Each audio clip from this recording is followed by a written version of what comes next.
สวัสดีค่ะทุกคนลูกค้าขอดูที่จอดรถของโรงแรมแม่เสลียงเวียงงามเพชรพามาดูด้วยตัวเองแล้วกันนะคะแต่ก็ใช้เวลานิดนึงเพราะว่าแสงแดดกำลังส่องแบบอบอุ่นมากนะคะอากาศก็เริ่มที่จะเข้าสู่ฤดูหนาวแล้วดูแลสุขภาพกันด้วยก็แล้วกันค่ะเอาล่ะเรามาดูถนนทางเข้ามาแล้วใช่ไหมคะนี่ก็จะเป็นซอยทางเข้าโรงแรมก็จะอยู่ตั้งแต่ปากซอยยันท้ายซอยค่ะขออภัยนะคะท้ายซอยก็คือ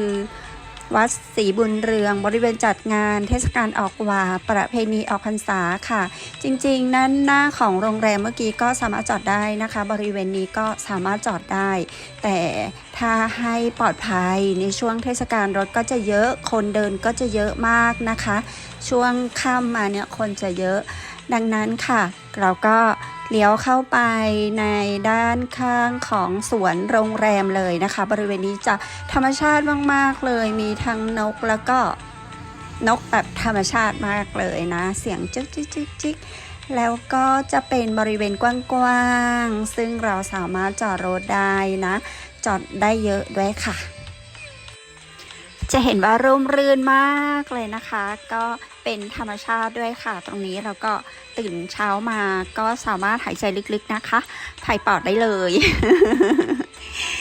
ค่ะก็เลือกที่จอดรถได้นะคะที่สำคัญเราก็มีความปลอดภัยในเรื่องของการดูแลโดยเจ้าหน้าที่ค่ะมีเจ้าหน้าที่ดูแล24ชั่วโมงด้วยนะคะบริเวณนี้แต่อย่างไรก็อย่าลืมล็อกรถคุณให้ภัยนะคะด้วยทรัพย์สินต่างๆก็อย่าเก็บในรถมากนักกันแล้วกันเนาะเอาล่ะค่ะสำหรับอันนี้ก็ต้องขอบคุณมากๆนะคะติดต่อโรงแรมแม่เสลียงเวียงงาม0536214444ตลอด24ชั่วโมงสำหรับช่วงนี้ขอบคุณและสวัสดีค่ะ